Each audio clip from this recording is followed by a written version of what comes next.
Video শুরুতে আজকে ভেবেই নিয়েছিলাম না আর কোনো ভয়েস ওভার দেবো না, এবার থেকে অরিজিনাল ভয়েসেই ভিডিওটা করব, যাতে করে এডিট করে খুব সহজেই আমি আপলোড করতে পারি। কিন্তু ওই যে অন ক্যামেরা ভিডিও করতে এতটাই লজ্জা লাগে, যার কারণে আমার এডিট করে দিতেই বেশি স্বাচ্ছন্দ্য বোধ করি। তো দেখো আমরা চলে এসেছিলাম এই যে রাসের মেলাতে। তো সাতবেড়ে মানে বনগাঁতে সাতবেড়ে যে রাসের মেলা হয়, এটা কিন্তু ভীষণ বিখ্যাত। তো দেখো প্রথমেই আমরা যখন চলে এসেছিলাম, আমি আর বাবু চলে এসেছিলাম, আমি দোকান বন্ধ করে বাবু টিউশনি শেষ করে নিয়ে চলে এসেছিলাম। তো তারপর দেখো দুটো জায়গাতে কিন্তু প্যান্ডেল হয়, একটা জায়গায় করে এক ধরনের ঠাকুর আর একটা জায়গায় করে এক ধরনের ঠাকুর, মানে দুটোই কৃষ্ণের জীবনীগুলো তুলে ধরে।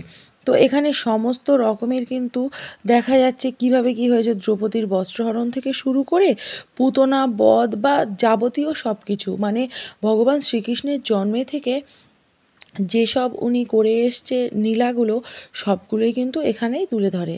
রাসের মেলা যেদিন শেষ হবে তার ঠিক দুদিন আগেই আমরা ঘুরতে চলে এসেছিলাম। আসবো আসবো করে ঠিক একটা আশাই হচ্ছিল না। তো তারপর হঠাৎ করেই ভাবলাম দোকানে বসেই যে অবস্থাতেই আসি, চল বাবু চলে যাই আমরা ঠাকুর দেখে আসি।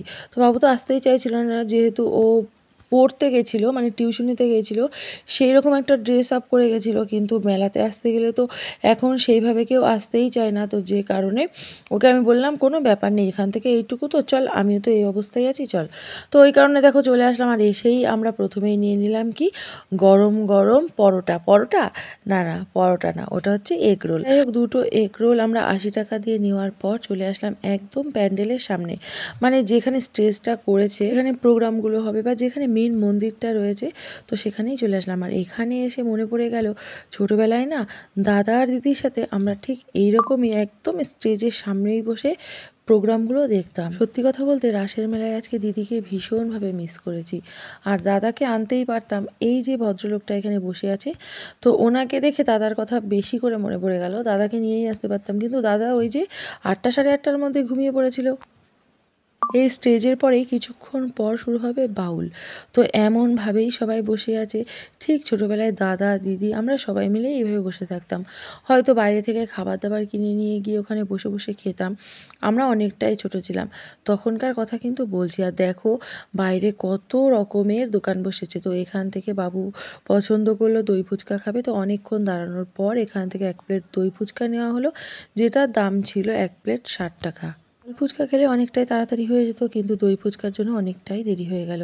তো যাই হোক এখানে দাঁড়িয়ে থেকে না একটা এক্সপিরিয়েন্স হলো।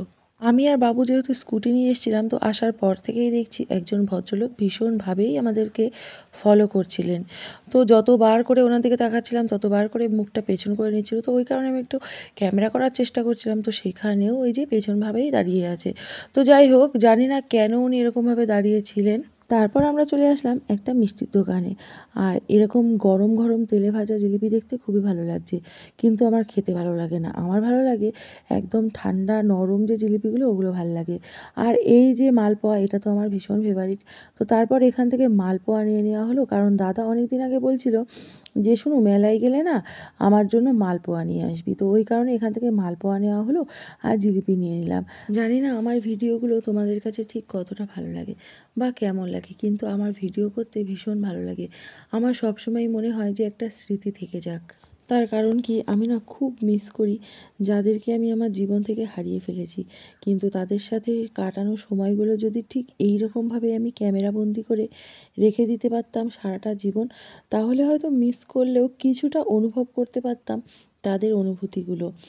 তার মানে তাদের সাথে ঘুরে বেড়ানোর মুহূর্তগুলো, তাদের সাথে সময় কাটানোর মুহূর্তগুলো, এগুলোকে খুব মিস করি খুব। তো দেখো এখন যে দোকানগুলোতে আমরা চলে এসেছি, আমরা যখন ছোটো ছিলাম তখন কিন্তু এই রকমভাবে দোকানগুলো বসতো না। রাস্তার এপাশ দিয়ে মেলা হতো আর ওপাশ দিয়ে বসতো দোকানগুলো। আর এই যে দেওয়ালে টাঙানোর জন্য যে ক্যালেন্ডার বা এরকম ছবিগুলো আমরা ছোটোবেলায় মেলায় আসলে একটা করে তো কিনেই নিয়ে যেতাম। আর এপাশে দেখো হার আংটি সমস্ত কিছুর দোকান বসেছে। আর এখানে নানা ধরনের ধাতুরও যে আংটিগুলো হয় সেগুলোও বসেছে।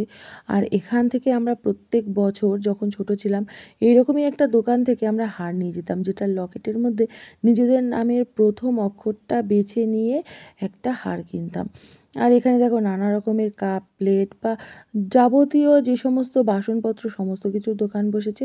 তো যেগুলো লাগবে সেগুলোই আপাতত নিলাম। তো এখান থেকে একটা ছাঁকনি আর একটা হাতা নিয়ে নিলাম। আর এখান থেকে দেখো বাবু একটা চয়েস করে দেবে আমাকে কানের আর একটা গলার হার। তো এটাও আমি নিয়ে নেবো। আর বাবু নিয়েছে কি বেশ একটা খেলার জিনিস, ওটা নাকি ও ফোনে বা ভিডিওতে কখন দেখেছে, তো সেটাই ও নিয়ে নিয়েছে। আর এখান থেকে দেখো আমাকে একটা চয়েস করে দিল যে কী নেব। তো আমি ওর পছন্দ মতনই একটা নিয়ে নিলাম। তারপর দেখো আমাদের মেলা ঘোরা হয়ে গেছে। আর পেছনে ওই যে একটা ঠাকুমা আসছে, তো ওনাকে দেখেও কিন্তু সেই দিদির কথাই মনে পড়ছিল। কারণ আমরা মানে যখন ছোট ছিলাম বা বিয়ের আগে আমরা কখনো শীতের পোশাক পরতে পছন্দই করতাম না, মানে কেমন একটা বোচকা টাইপের লাগতো। কিন্তু দিদি পেছনে আমাদের ওরকমভাবে সোয়েটার তারপর চাদর সব কিছু পরেই আসতো। তো ওনাকে দেখে আমার ঠিক সেই রকমই মনে পড়ে গেল।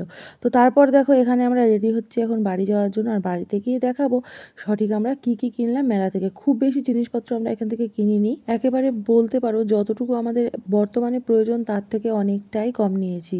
কারণ মানুষের প্রয়োজনীয়তার কিন্তু কোনো শেষ থাকে না। তো আমাদের তো সেই রকমই প্রয়োজনের কোনো শেষ নেই। তাছাড়াও আমরা অনেকটাই কম জিনিস নিয়েছি, মাত্র 2-1টা জিনিস নিয়েছি। তো তারপর দেখো এই যে আমরা এই পাশে যে ঠাকুরগুলো হয়েছে প্যান্ডেলের মধ্যে সেগুলো আমরা আর কাছ থেকে গিয়ে দেখিনি, কারণ অনেকটাই ভিড় ছিল আর উল্টো সাইডের রাস্তায় ঢুকতে হতো, আবার কে আসে।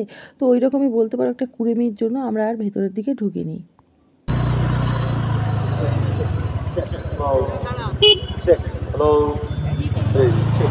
মেলার মধ্যে থেকে যে এগরোল দুটো নেওয়া হয়েছিল সেটা আমরা বাড়িতে এনে খেয়েছিলাম, সেটা তখন একদমই নরম হয়ে গেছিলো। তো সব মিলিয়ে কেমন লাগলো আমাদের ভিডিও অবশ্যই কমেন্টে জানিও, ভালো লাগলে লাইক করো। দেখা হচ্ছে পরের ভিডিওতে।